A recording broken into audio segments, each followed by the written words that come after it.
Hello! So today we are taking a look at the Lockheed Martin F-35 Lightning II in Microsoft Flight Simulator.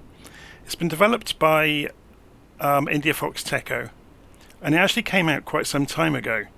But in line with me looking at military aircraft recently, I realised I'd never looked at it, and although I've really focused on commercial and general aviation aircraft in the past, I thought it might be worth finally having a look at it, because I've been looking at things like the Tornado and the Eurofighter recently, so it seemed a bit of a shame to miss it out. So here we are. It's worth pointing out, after reading the notes, IndiaFoxtEcho have updated this aircraft endlessly over the last couple of years since it first came out, and it's now such a polished product. It's incredible, really. The change list on it is enormous. So it's almost the case that they've rebuilt it from the ground up since it first came out. And the system's fidelity has improved again and again and again. So you can see the quality of rendering around the aircraft is absolutely stunning. You know, there isn't a corner of it that hasn't been polished. It's very, very impressive. So if we come around the aircraft, it's worth pointing out all of the leading edge and trailing edge flaps and control surfaces are all animated. So are the undercarriage legs, and everything you should imagine would work with it does. Yeah, even the modelling of the engine, look. And it's fully animated, so when you go into vertical takeoff mode, everything changes on the aeroplane as you would expect it to. And I imagine lots of people have already seen this in the simulator with other people flying it. So, as I said, it seemed a shame that I had never covered it.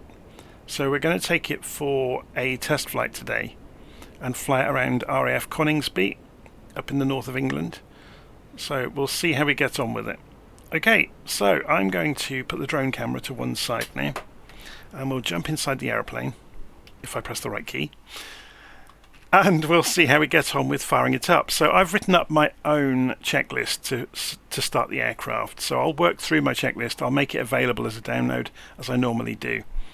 So we start off on the left side of the cockpit, and there's the IPP system, and that stands for Integrated Power Package. So we turn that on, and then we turn on the ICC system, which is the Inverter Controller Converter section.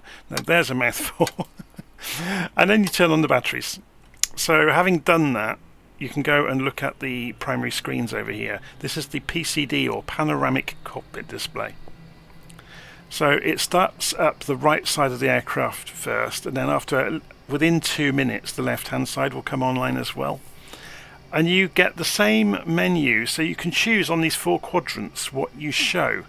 So we're going to show engine data on this quadrant, and we're going to show fuel information on this quadrant. Okay, so obviously you can go back out and choose what you want to, so you could have the EFI or the flight control system. But we'll put the engines here for the moment, just during engine startup, so we've got a common place to go look for things. So something we are going to do straight away, though, is go into the menu and go to the lights, and then we're going to switch on the posit light, so the position lights. So if we go and look outside now, you should see some lights have come on around the aeroplane. Okay, so we'll then press menu again. You can see the left side's firing up now while we're busy talking. So we'll leave that to boot up, and then we'll press Control 3 to come over to the left side again. And we're going to go and flick the master ignition switch for the engine, which cages itself there. And then we're going to go and start the engine. Okay, so if we jump back around, you'll see we've got the same menu as popped up on the left side, but you can also see now the engines are, or the engine is coming up to speed. If you go and look outside, you'll start to hear that spin up as well.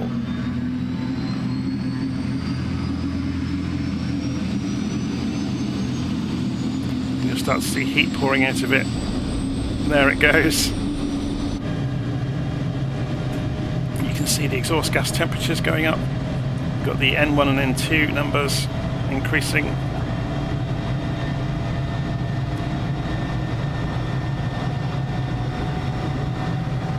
So when the engine has finished starting, the starter will cut off and go to auto all on its own. So we'll just wait for that to happen. And there it goes, it's just returned to auto. So we can start thinking about post-engine start things to do. So, looking at these panels, if you click on any of these sections along the top, they'll pop out a section for them. So there's the comm radios, which we can configure as we need to. We won't need to today. If we click on the numbers here, you'll get the nav panel pop up, and it will show you things like setting your ILS frequencies and bearings courses. You get a menu, which you already saw. We could get to the lights in there. And also, I forget what this is exactly for, but there's tons of functionality throughout the aeroplane. It's very, very impressive. Okay, so one of the things you can do in here, looking at the fuel display, is go and set your Joker and Bingo fuel. So obviously this is where the annunciation will shout out that your fuel is getting low. So if we go and put 50 in there, it will repeat what's already there. Same for Bingo, we can just put 20. Yeah, so it's nice and simple and straightforward to do that. Okay, so down here you've got the HMD, and that's basically the HUD. So we'll set it to auto mode. So if we come a bit further away, you can now see there's a HUD there. An interesting point about the HUD though, you imagine in the real aircraft, it's projected inside the helmet. So, you know, as the pilot looks around, it hovers out there in the direction they're looking, on the axis of the aircraft. But what you can do, if you come into menu and go to HMD, it can go to off-bore sight mode. So what that means is if you turn on head tracking, we can simulate it. Wherever we look, we've still got our primary information. Yeah? It disappears when you get close to looking along the axis of the aircraft. Okay, so we'll turn that off for the moment. Okay, so on the left side of the PCD, or panoramic cockpit display, I'm going to suggest that we put the EFI on the left screen, and we'll put the flight control system, or FCS, on the right side. So we've got lots of information that we can be looking at while we're flying around. Okay, Control 4 will take us over to this side of the cockpit. We can remove the pin on the ejector seat and arm it. We can come up and remove the pin on the canopy as well. And then on the other side of the cockpit, we can go and click the canopy control lever, and the canopy will close, and things get a bit quieter for us, which is always good. And we can essentially get ready to taxi now. So you can see all of the warnings have gone away. So we're going to press Control 2, which brings us down here. We can see there's the taxi lights. And we can taxi off to the runway. So if we center our view, turn on head tracking, remove the parking brake, ease the throttle forwards.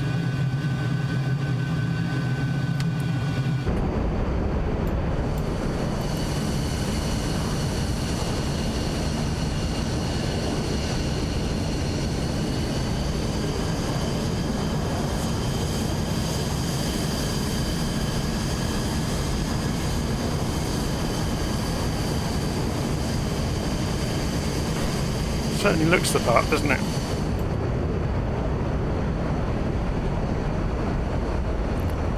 Go past all the Eurofighters.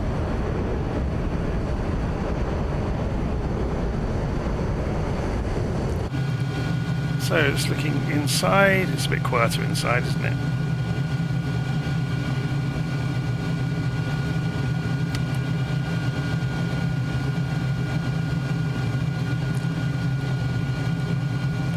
Go and pull out to the runway, and then we'll turn the rest of the lights on. In fact, we could do it on the way to the runway, couldn't we?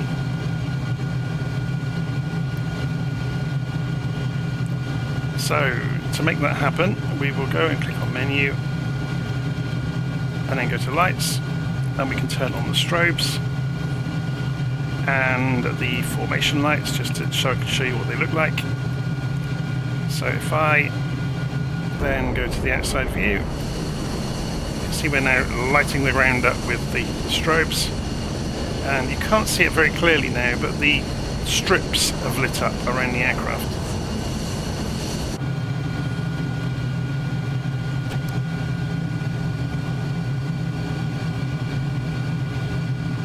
So I've turned the real weather off because it's been atrocious weather in the UK today, and it would have been quite poor visibility around the airfield. You wouldn't have got a very good impression of seeing the aircraft. We really want to focus on the aircraft more than the weather.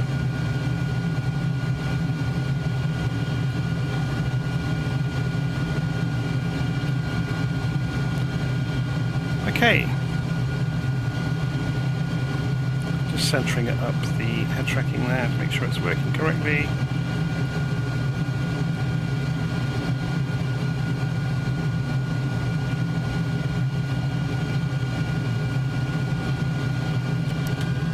So I'm going to go 100% military thrust.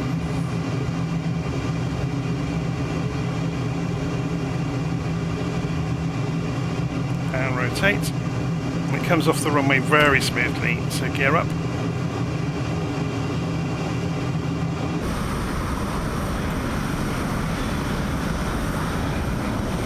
It's very, very nice, isn't it? You get to see now, look, the camera's scanning the area around the aircraft. It's very, very cool. So we're coming up to 450 knots, so even without reheat, it's quick. So we're going to spin around to, I think it's 250 degrees, is it here?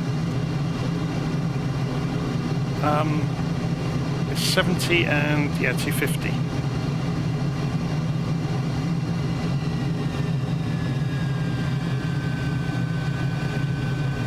Dipping back down underneath the cloud so we can see where we're going.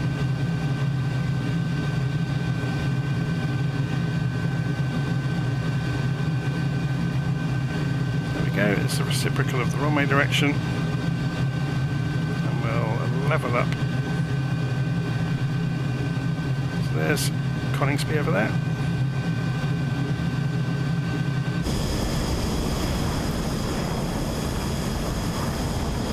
Very, very stable, isn't it? But you can see what I mean though about these control surfaces.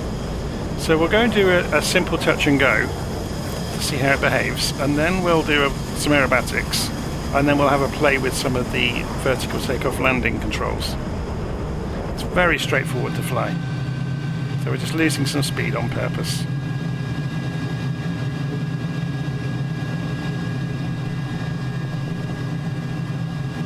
There's the airfield.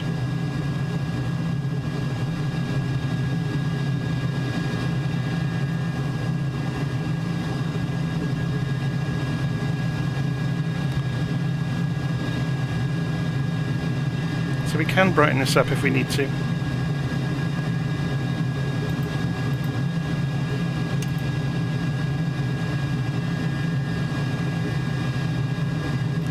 In the same way we can brighten the HUD up if we need to. I think it's probably okay for the moment. Okay, let's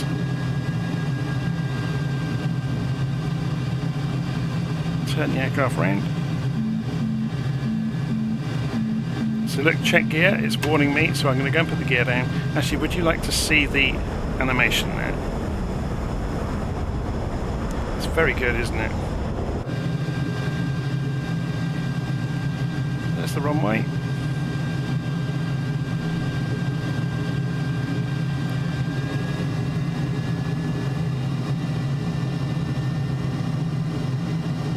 So no flaps, everything's automatic. There you can see the wings have changed configuration to help us.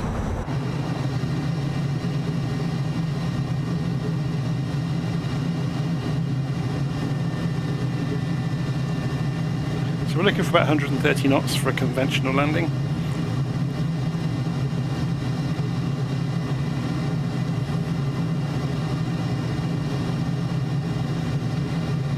And we can keep an eye on the PAPI lights on the way in.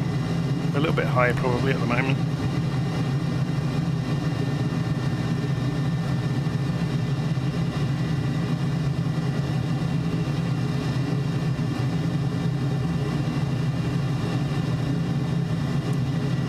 And we'll just see if we can make it roll along the runway on the back wheels and then increase the thrust and take off again.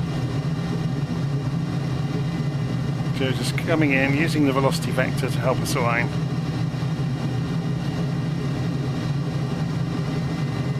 bit high. So if we were to drift back down a little bit short of the runway, and then that will make the pappies light up appropriately.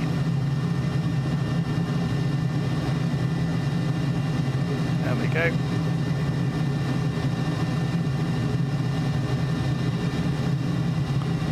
We're doing a touch and go anyway, so I'm not going to worry too much about hitting the target touchdown point. Whoa!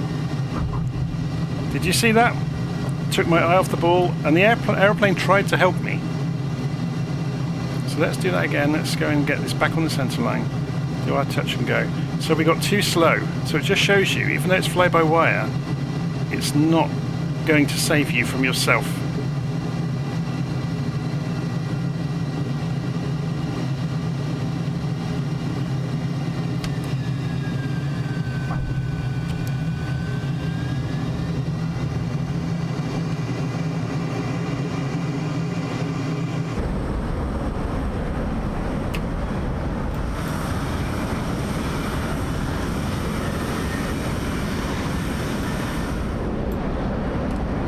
Okay, let's see what the afterburner looks like.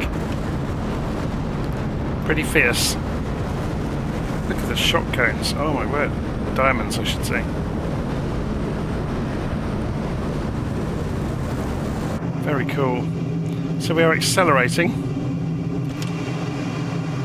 Let's go back to military power.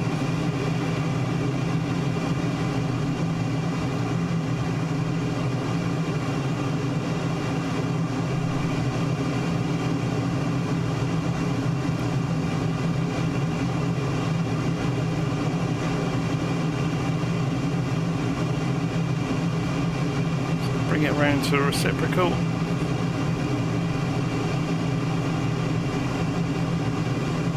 That's the airstrip.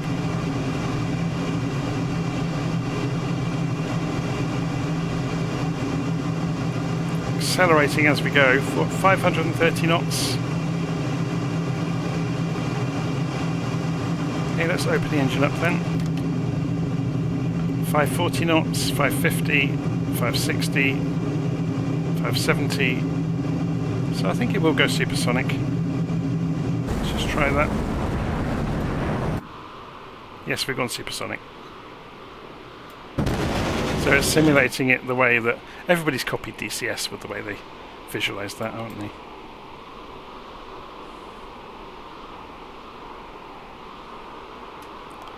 So if we cut the engines back, do we get the buffeting around the transonic? No, we don't.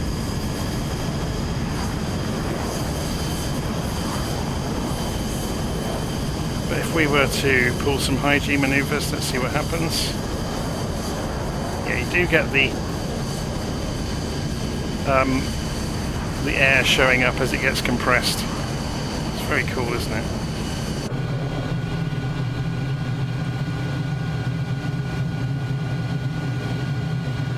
Okay, down to 150 knots. And the airplane fall towards the floor.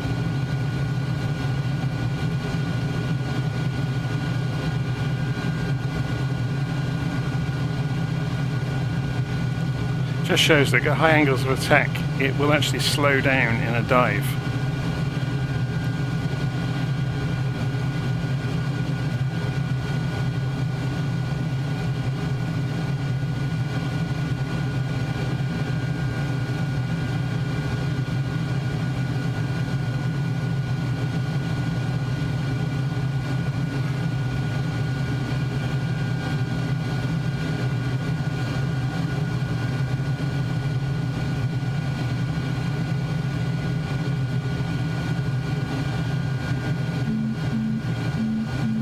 Warning about. I think various combinations of altitudes, airspeeds and configurations will cause it to throw warnings.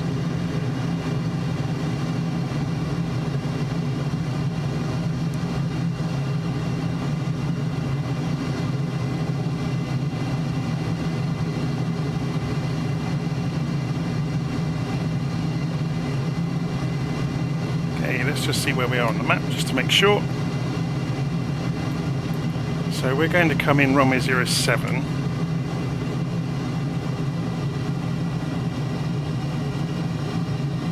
And we're going to have a look at doing a short takeoff landing approach.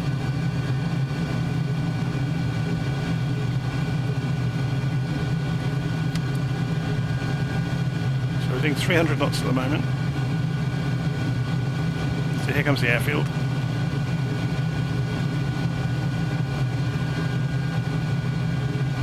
So we're going to throw the spoilers out. You can see the speed is falling off at a rate of knots, and the HUD symbology has changed to show the spoilers are out. So we're going to press the stall button, and you will see that this has now changed. So we'll put the gear out as well to make it shut up.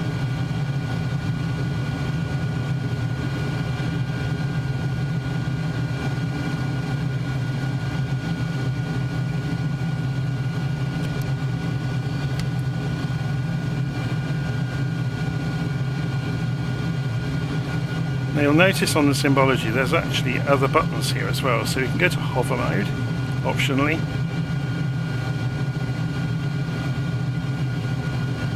So yeah, we're going to come up a bit short here, so let's see how it transitions.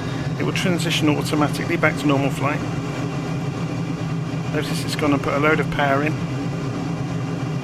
So we'll let it do that. And there we go, we're back to normal.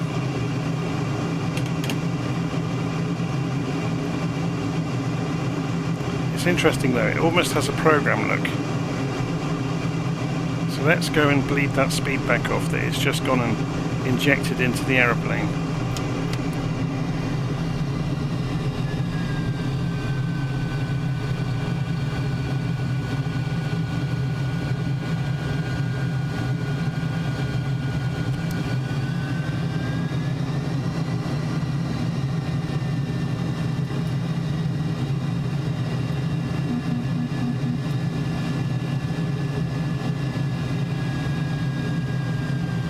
What I would like to do, and half the reason I just did that orbit, is to press the button and quickly go to the outside view so you see what happens.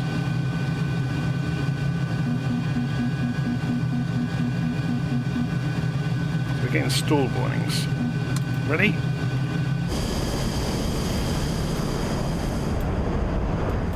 So the aircraft completely changes configuration and starts controlling itself. So you can still guide it.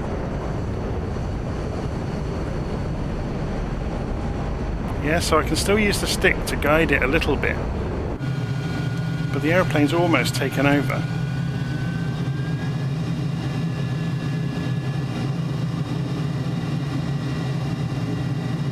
It becomes actually very, very straightforward to control it when it's in this short takeoff landing configuration.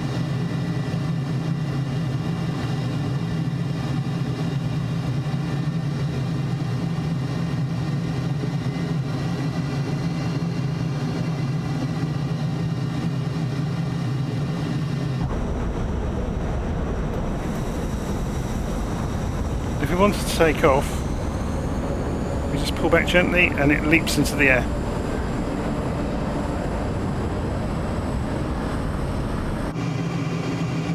And then if we press the button,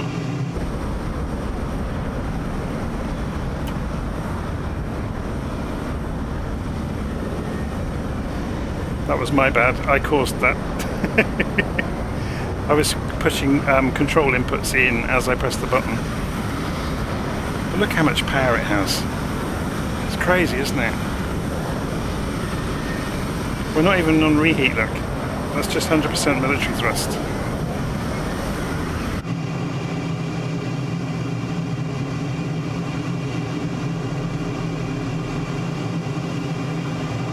Okay, let's go back around and do a normal approach and bring it in. So you can play with this endlessly. You can do vertical landings as well. You can bring it into the hover.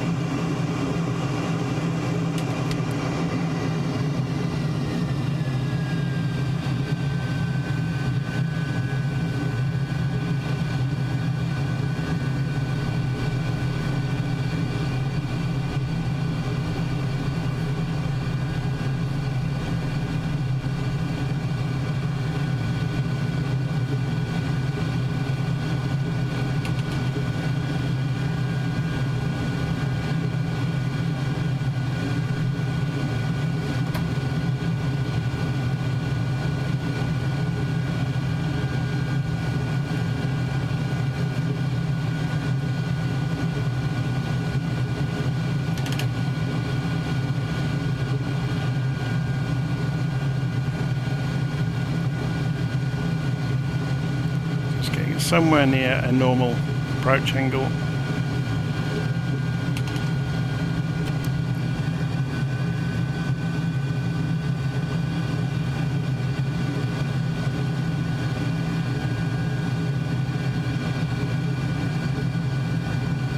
So again, just you've obviously seen a little bit of lack of practice on my part with this aircraft. This is my second flight in it, and literally I'm still looking for the controls. So obviously over time I'll get better and better. Practice makes perfect, as they say. Should we see this from outside?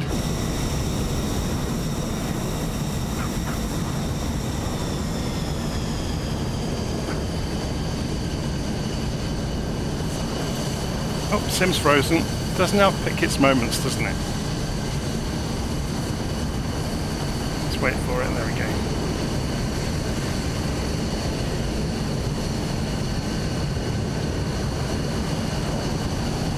Yeah, what an aeroplane though.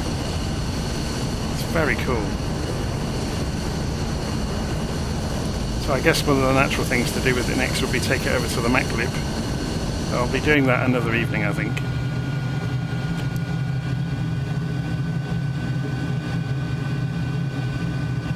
It's funny in a way though, I think there's far more achievement controlling the more difficult aircraft like the Tornado than there is the F-35, because this almost flies itself.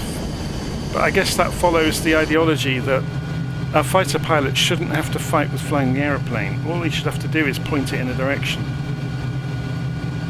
And the aeroplane should take over that, so therefore the pilot is making all the decisions about the sensor suite and the weapons, rather than having to, you know, do two jobs at once. So the modern fighter jets almost fly themselves. And of course the benefit of that is they can be unstable on purpose.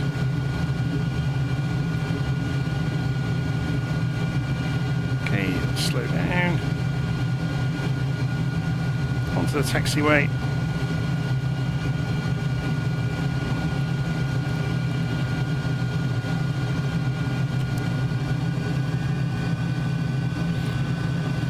So hopefully you've enjoyed this. If you've not seen the F-35 before or had a good look around it, then let's call this a first look. I've also bought the Queen Elizabeth carrier, so we'll be having a look at that soon as well, doing takeoffs and landings on it using hover mode and coming in on proper approaches. So that's going to be good fun.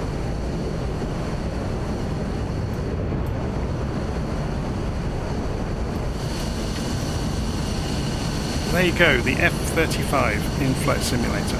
Hopefully you enjoyed that. I won't make you sit and wait for me to taxi all the way down the airfield. I'll leave it there. So, see you again soon.